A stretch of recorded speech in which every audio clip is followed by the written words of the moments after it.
Brad, what was your reaction? You obviously caught the rebound at the end there, but did you even see Russ kind of streaming in from the 3-point line in the last play? First, praise my Lord and Savior Jesus Christ.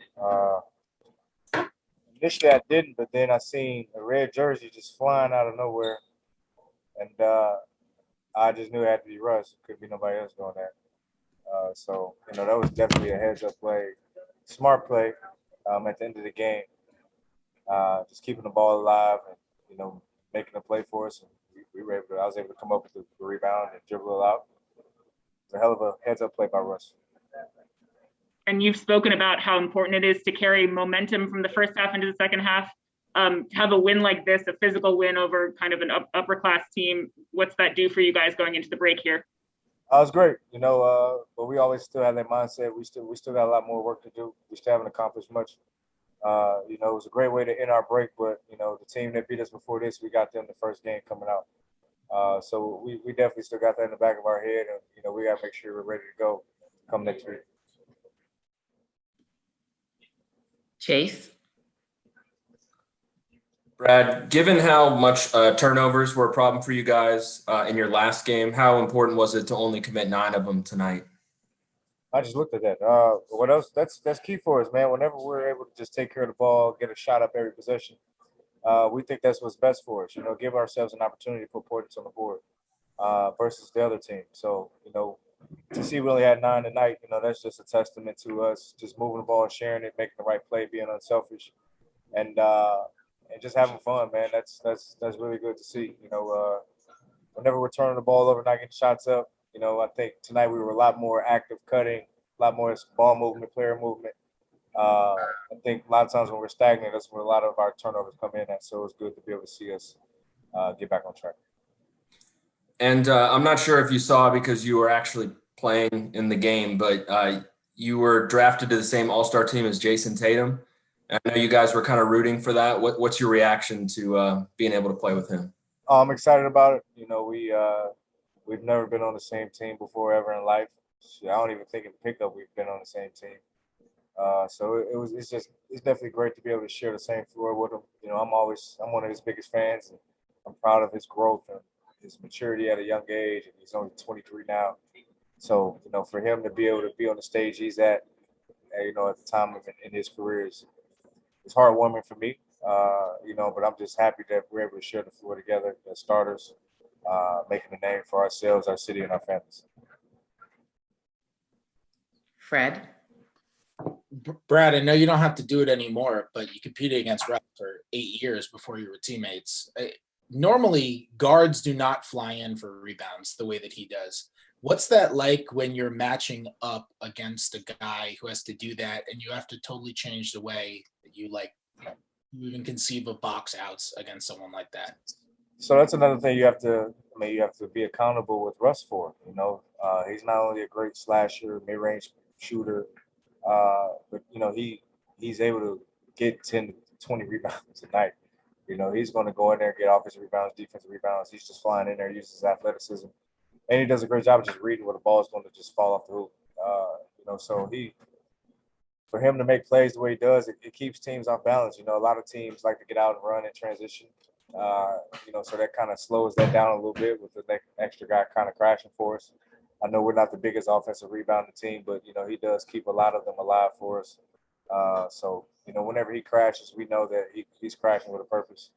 And, there are always effort and well-needed plays from us. So he's going to continue to do it. And, we just got to make sure that we come up on the right end of it and execute on the ones he does. Neil? Hey, Brad, late in the second, you guys were down 16. And then between the end of the first and the start of the second half, you guys went on a 21-2 run. What was the key in getting that done? Defense, just getting stops. I think we did a better job of making guys uncomfortable. They were making a lot of threes from their early on games. And that second quarter was deadly. We gave up like 39 points, 40 points in that quarter versus 22 in the first. So I think that was just lackadaisical, not being in rotation, not communicating. We gave up a lot of open shots to, Pat Beal, to Kennard. Those guys got going. and that kind of hurt us a little bit. But it was good for us to be able to stop that in the second half. Ben? Hey, Brad. Obviously, there's a lot to process about everything that's happened the first half of the year for the team and for you individually. I'm just curious for yourself going into the All-Star break. When you think back at the first few months of the season, what stands out to you about this journey for you at this point? Oh man, it's been a lot of growth. I mean, it's been a rocky year for sure. From camp starting the way it was, our season starting late. Us having guys out from COVID early on. It was just a weird year, all around. But to be in the position we're in, I don't know what, a game and a half, game out of 8 now. I think I don't think anybody would have guessed that. Guessing the first 5-6 games we played in the year. So I think it's definitely a testament to our growth and our maturity as a team. To be able to learn from our mistakes early on, and then I think it's just coming together as a team, being healthy. It's not a lot of practice time. A lot of things we're learning on the fly. So I think we're just doing a good job of adjusting as best as we can and competing at a high level. So I guess I could say I'm happy with the way the first half is. Last question to Christos. Hello, Bradley. How, as the leader of this team, how proud do you feel about the resiliency and the effort in the second half of your team, and what it means about your potential? Oh, I was super ecstatic about it. We've shown it not only tonight, but in the last about 10 games or so that we can be a resilient team. We can show that we can guard, defend, and be able to compete at a high level. We did that tonight. Again, tonight we gave up 39 points in the quarter. And, we stopped that in the second half tonight. But, in the second half of this season, the same mentality has to be had. Our schedule doesn't get any easier. We have 38 games, 7 to 8 back-to-backs, so it's going to be tough on us, but we gotta have the same mentality. Don't get tired of, doing good, doing the right things, because, we'll get rewarded in the end. So it's just a matter of us staying the course and, like you said, Christoph, continue to be resilient. And also, you mentioned after the winning streak of the last week that you feel different. How different do you feel that with wins like those caliber teams, like Clippers? We feel great, obviously because, they're a championship caliber team. All the guys they have over there. Granted, Paul George is out tonight, but, we did a good job of not worrying about any of that, controlling what we can control, and just coming out and playing hard. We didn't get off to we got off to a good start. Second quarter wasn't so good, but we finished the game. We closed it out. Early in the year we wouldn't have been able to do that, and our growth has been great. And whenever you're beating teams, who are this caliber, it's just an extra boost of confidence moving forward. Thank you. All right, everybody, go right ahead. Raise your hand.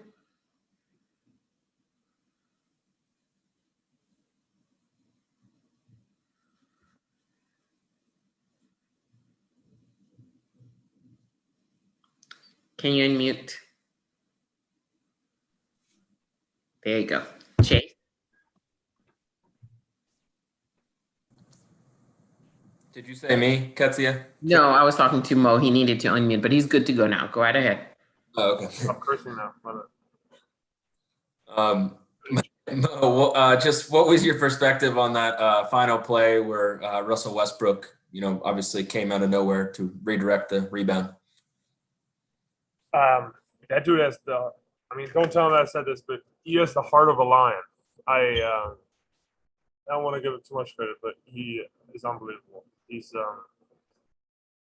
that's all I got to say. He's unbelievable, and I'm very privileged and happy to be his teammate. How unexpected is that, just a guard to make that play? It's Russell Westbrook. In my opinion, one of the best rebounding guards in NBA history. So it's not really unexpected. It's a will play, honestly. And I told you what I think of it. I think it's unbelievable, and again, I'm extremely happy to be on the same side as him. Neil. Hey Mo, you were a game high plus 26 in the minutes you played today. What do you think brought the team success with you on the floor? I was just told that. Honestly, man, it's like one of these things. Like, it sounds good when it's up high, but you would never ask me about it if it was bad. Like, you know what I'm saying? Like, sometimes I don't really try to. I look at it all the time, but for me, it's the plus minus. It's more like a long-term stat, and one game can be a little skewed, I think, sometimes. But man, I'm happy it's in the positive, honestly. I'm just trying to do my thing, talk as much as I can. I'm making a lot of mistakes. I know that, trying to get better, keep building trust in my defense, and maybe make a layup for once in a while too. Couldn't really do that today, but you know, get better defensively. It's kind of my main focus, and keep us going energy-wise. So if it works out, great. If not, somebody else is going to step up, and we're going to keep building. Ava. Mo, Scott mentioned a couple of mental adjustments you guys made at halftime, just kind of emptying your minds and not worrying about that much. What was said at halftime in the locker room? What did you guys want to come out and focus on? I'm just going to act like I'm not going to tell you because I don't want to tell you. I don't really know what you were talking about. I forgot. So let's just act like I'm not going to tell you. I really don't know. I don't remember. Honestly, it's just, I think with us, it all starts with energy. I think that's the main thing. I think that's probably what we talked about. If we hit the other team first, I think we're in a good position. If we don't give up big quarters, 40-point quarters, I think we're in a good position to win the game, give us a chance. So we got to stay locked in and can't give up like easy ones, you know. But we'll get better and stay locked in on that. And with the physicality that you guys talked about so much the last time you played the Clippers, the physicality wasn't there the first time. Is that just a thing where you kind of have to decide, like, okay, I'm going to go and beat tougher out tonight? Is that an effort situation? No, for sure. I think that's a main thing too with us. Like, we gotta be physical. We gotta be that team. I think Coach Brooks' team's always been that way. I think that's one of his things too. Like, play hard all game. If you suck that day, you suck that day. But at least you played hard. That's kind of, at least that's how I think every day. I might look awful out there. At least I hit somebody, you know. So that's kind of got to be a mindset with this team. It's been working out if we locked in all game, but we got to be more consistent, and I think we're starting to figure it out a little bit. Maximilian. Thank you for the opportunity. Helmo, in einer Woche ist es ein Jahr her, dass die NBA die Saison abgebrochen hat, letztes Jahr wegen Covid. Welche Erinnerungen hast du an den Tag und weißt du noch, wie du es erfahren hast und was deine ersten Gedanken da waren? You have me switch English and German. It's great. No, I'm kidding. Ja, ich habe mit meinen Eltern darüber gequatscht. Letztens, weil meine Großeltern waren hier letztes Jahr und sind eine Woche vor Covid dann abgehauen. Und das war jetzt genau vor einem Jahr. Krass, wie schnell das Jahr dann doch vorbeigeht. Und wir viel mal lernen in so einem Jahr. Und wirklich, dass alle gesund sind in meiner Familie. Und ja, ich bin glücklich, dass ich ein cooles Apartment hier habe, wo ich so viele Leute unterbringen konnte für 3 Monate. Und hatte eigentlich eine ganz schöne Zeit mit meiner Familie in der Zeit. Ja, ich meinte es auch mehr an den Tag selbst, also als die NBA die Entscheidung bekannt gegeben hat, also wie du dich quasi daran erinnerst, an deine Gedanken an diesen Tag, an diesen 1. März. Ich war Sushi essen. Und bin noch einkaufen gegangen zu Safeway, weil ich dachte, vielleicht müssen wir wirklich Lockdown machen. Und dann aus Joke bin ich Klopapier einkaufen gegangen. Und dann ist tatsächlich passiert mit Rudy Gobert und all den Nachrichten. Und mein Handy ist explodiert natürlich. Und am Anfang war es so 4 Tage Quarantäne. Und dann 4 Monate später sitzen wir immer noch da. Also verrückter Tag, ich weiß noch ganz genau. War sehr gut. Sushi Toro in Dupont Circle. Shoutout, weil Sushi essen sehr lecker. Und seitdem haben sie nie wieder aufgemacht. Danke. Kellen. Sorry, I don't know how to speak German, so we'll have to switch back. I was going to say, I'm sorry. I apologize for y'all not listening to that. Yeah. So, you mentioned, you have fun or you enjoy playing with Russ. Like when you see him play with that much energy, that much intensity, like how does that impact your play and what have you learned from him? I mean, yeah, he's been great for me, just as personal growth as a player. I was thinking this before the game today, man. He's one of these players. I had a point guard in college that did this to me too, but he has more trust in me than myself sometimes. So that's just that's unbelievable to me. He goes. What I respect about him, he's not perfect. He knows it, and he works so hard every day. He takes his job so serious. I don't know how he calms down after games because he's always on. When you see him after like half times, he like hypes himself up, and I'm like, Jesus, this guy doesn't stop. Like, so much respect for him. Obviously, been a huge fan growing up. Like, I watch Coach Brooks' teams all the time, and OKC when I was little. So to be on the court with Russ at the same time, and him telling me to shoot the ball is it's crazy. Like it's obviously awesome. And again, I'm very grateful to be in this position and win some games with them together. Thanks, Mo. Last question to Matt Moderno. Hey, Mo, send you out on a light one here. I'm assuming you finished watching the OC by now. What do you got lined up for the All-Star break? Now you told everybody. Honestly, I've been slipping on my TV shows. If anyone has recommendations, please tweet them at me. I don't. Yeah, I have a hard time committing to something new all the time. I kind of like the roles of the old shows, so I kind of every time I finish a show, I'm kind of stuck with that and rewatch something safe. But man, All-Star break, honestly, try to force myself to get a mental break a little bit and spend some time, off basketball, and then come back and go to Memphis. And I think it's 38 games left. Correct me if I'm wrong. And we want to make the playoffs, so that's kind of our focus. So do what you do to be able to do that. Yeah. Thanks, man. Rest up. I'll see you then. Thank you. Peace. Chase? Hey, Davis, just what was your vantage point and perspective on the final play there on the missed free throw with Russell? Well, I was just trying to get as close as possible to the rim. I asked Russ after that, how the hell did he get to that rebound? But then I saw the clip after the game, and it made sense. He just went that way to the baseline. He got there quick, so it was a big play for sure. Ava? Davis, just what was the mood in the locker room? We're hearing, obviously, you guys are really happy with the win, but you're kind of not getting ahead of yourself, saying there's a lot of work left to be done.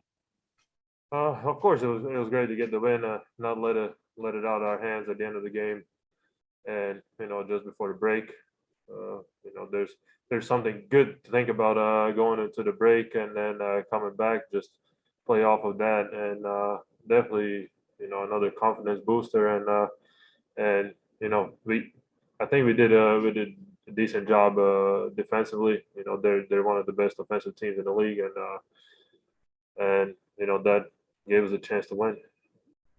How many stitches did you need? About 5. And how are you going to spend your break coming up here? Just stay here in DC, spend time with my family. Don't really want to travel, and great is going to be sunny for a few days, so I'm gonna enjoy a little bit of outdoor time with the family. Thanks, Davis. Christos? Hello, Davis. Congratulations on the win. Thank you. How in the last 11 games you had 8 wins and just 3 losses? How important for you is about the second half of the season, and how important is to build on this momentum? That's a simple answer. It's very important, but I think this is really showing that what we're doing the right things. We're coming together as a group, and we're helping each other on the court. We're not just playing for ourselves on both ends of the floor. We're playing as a team on both ends of the floor, and that's been the key. And building on it is the only way we're going to get to the playoffs. Thank you very much. And last question to Kellen. Hey, Davis, you said that you saw the replay of Russell's rebound. Did you watch a replay of your alley-oop dunk? I didn't get a chance to look at it. What was that? I mean, was that what you were trying to do? Like, were you two like? Were you aware that you were going to kind of be a highlight? It's hard to say. At that moment when I jumped, I don't know why I felt like, I don't know if I jumped high or not, but it just felt like it kind of slowed down a little bit. Once I turned my head, I was like, well, if I extend my arms, then I can just put it in the basket. So that's what that was. When I caught the ball, I looked at the rim, I was like right there. So that made more sense than anything else at that moment. And when you, I think, well, I forget which game it was, but you missed the three and kind of like had like a dunk after that, and now you have this one. Are you aware when you have like these highlight like real moments that go viral? Are you aware of that? Like do you watch it? Well, if I see something, you scroll through Instagram, you see all these things. So I see it, but it's not really a surprise for me. I know I can do those things. I just don't do it very often. But I guess you gotta keep it to yourself sometimes. So it's more fun for everybody else when I finally do it. Thanks, Thomas. Thank you, Davis. Thank you, everybody. Have a good night. Appreciate that.